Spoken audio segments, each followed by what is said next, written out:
La colonia La Punta fue uno de los primeros barrios del centro de Villahermosa del siglo pasado, incluso antes de llamarse así en 1916, cuando era una villa conocida como San Juan Bautista.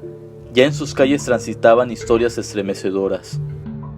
Se ubicaba en el sur de la zona centro, muy pegada a Río Grijalva, y el edificio más destacado era la antigua iglesia de la Inmaculada Concepción, o la Conchita como la conocen los villahermosinos. Sobreviviendo al guerrerismo, la iglesia fue remodelada en el siglo XX. Pero al lado del recinto religioso, entre las tantas casonas antiguas de la calle, algo sucedería que perturbaría la tranquilidad de aquel cálido barrio La Punta. Esta es la leyenda de la mujer serpiente. En la plazuela conocida como La Concepción, allá por los años 40, en las calles que formaba Vicente Guerrero e Independencia del antiguo barrio La Punta en la ciudad de Villahermosa, vivió una señora llamada Doña Beltrana, madre de una joven muy hermosa llamada María Violeta, quien desafortunadamente era ligera de cascos y muy promiscua. Su madre, cuando vio que la condición de su hija empeoraba, empezó a castigarla a punta de latigazos, precisamente cuando ella volvía de las parrandas o las fiestas a las que asistía con varios hombres. Sin embargo, las cosas parecían no mejorar y doña Beltrana no lograba enderezar los caminos de su hija. Así pasó el tiempo, hasta que una noche María Violeta regresó a su hogar de una fiesta, de la cual no había logrado saciar sus apetitos sexuales con algún hombre. Cuando la madre se disponía a castigarla, usando el látigo, la chica, que parecía estar completamente fuera de sí, le arrebató el látigo y se dispuso a usarlo en su contra. Pero en ese momento, ante sus aterrorizados ojos, el látigo se convirtió en una enorme serpiente que se le enroscó en todo el cuerpo. La apretó con tanta fuerza que se escuchaba el crujir de sus huesos mientras iban quebrando. Así, su prostituido cuerpo terminó volviéndose una masa de carne y sangre. Una vez que hizo esto, la serpiente se alejó y se fue arrastrando por toda la plazuela. La serpiente se sumergió en las aguas de Río Grijalva y jamás se volvió a saber de ella. Algunas variantes dicen que fue el cuerpo de María Violeta quien se transformó en serpiente y ensangrentado se arrastró hasta Grijalva. También se dice que doña Beltrana jamás volvió a hablar y solamente hasta el hecho de su tumba es que ella confesó lo que había sucedido.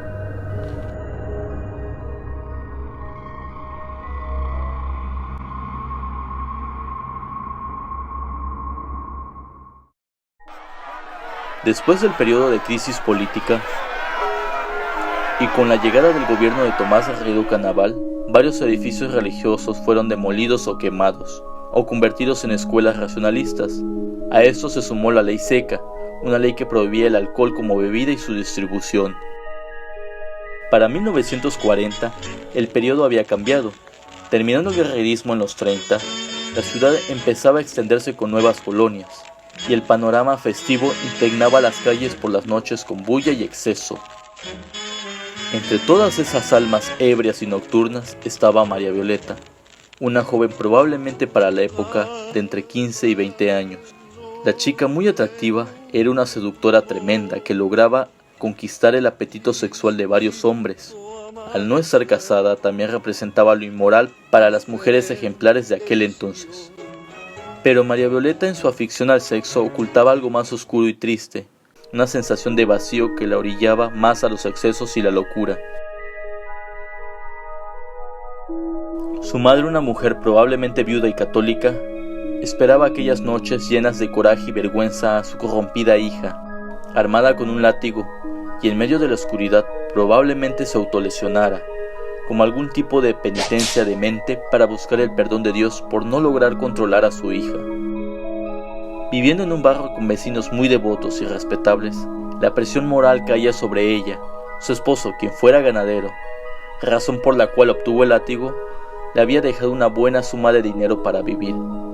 Pero la hija despilfarraba lo que podía en las fiestas a las que iba, de manera que, desesperada por enderezar el camino de su hija, no dudaría en azotarla una y otra vez con el látigo hasta componer su actitud.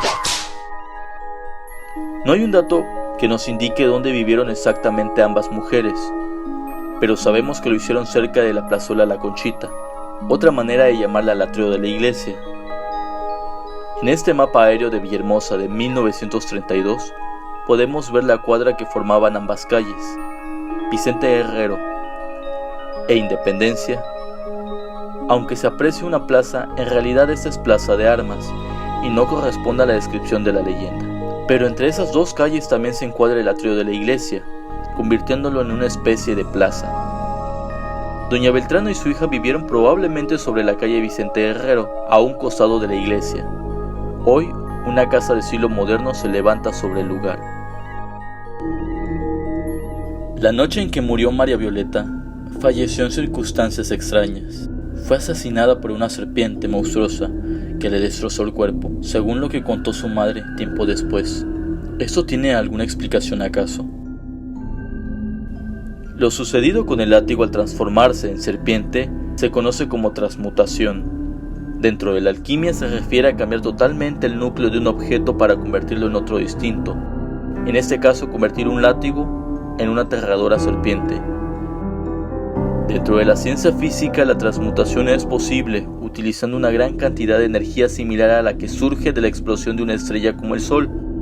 Entonces, la situación dentro de la leyenda sobre que un látigo se transforma en serpiente se vuelve algo increíble, imposiblemente humano y milagroso. Pero es algo que ha sucedido dentro de diversas mitologías. Moisés, por ejemplo, según lo que relata la Biblia, convirtió su bastón en una serpiente para que devorara a las serpientes de los magos de Faraón. Solo el enorme poder de Dios conseguiría algo así. Eso fue una transmutación milagrosa muy similar a la de la leyenda.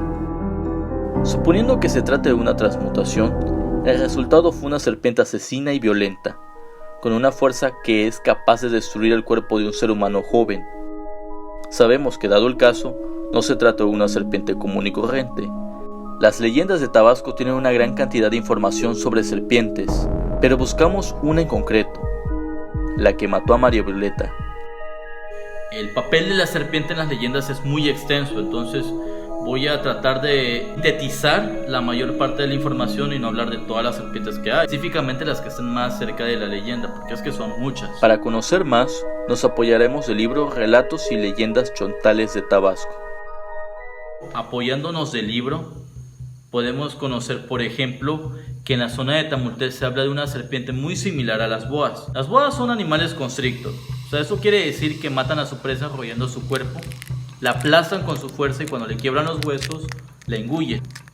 De esa manera tenemos a la Mazacuatl en Tamultés.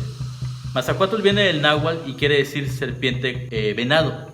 Serpiente venado es porque se le atribuye a que a estas serpientes les puede crecer cuernos. Es algo bastante interesante porque conforme van adquiriendo edad es cuanto más le van creciendo los cuernos. Sin embargo, en Tamultés se consideran como animales domésticos, como una gallina, que pueden ser incluso criadas para alimentarse. Todo esto cambia cuando nos vamos a Nacajuca. En Nacajuca se les llama mocochas. Es como que la versión mala de las Mazacuatl. Y aquí es todo lo contrario. Ellas se alimentan incluso de las personas, se comen al ganado, se vuelven monstruos gigantes y cuando ya están muy pesadas para cazar, usan un aliento con el que hipnotizan a su presa y lo atraen a sus fauces. Eso se le conoce como bajear. ¿Por qué la serpiente de la leyenda no se comió a María Violeta y solo la mató? ¿Es que acaso su única función era matarla como castigo? Porque según los mitos, en Yucatán se creen que la Mazacuatl o las serpientes son animales duendes. Y es considerado así por la capacidad de transformarse en otros animales, como en venado o en armadillo. Entonces, regresando al tema de la transmutación, los duendes tienen esa capacidad. Cambian a voluntad de acuerdo a sus objetivos, ya sea ayudar, perjudicar o castigar.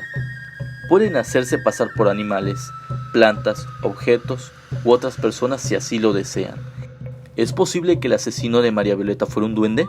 Quizás uno que siempre estuvo escondido en una esquina de su hogar, uno que estaba ahí para castigar los malos comportamientos de la chica. Yo por mi parte elegiré la teoría de que es la serpiente mococha, para descubrir así en realidad si este animal mitológico es real o existe algo similar. Además, en el siguiente video nos adentraremos a las alcantarillas grandes que tiene la ciudad y conversaremos con personas que afirman haber visto a la mococha o Mazacuatl en persona. Pero, También me gustaría saber qué opinas tú sobre estas teorías, o si tienes alguna otra, déjamela en los comentarios. Probablemente nos topemos con aquella bestia asesina, aquella que asesinó a la joven chica, y la que probablemente espera entre la oscuridad a su siguiente víctima. Si te gustó el video dale like y no olvides suscribirte para no perderte el siguiente video.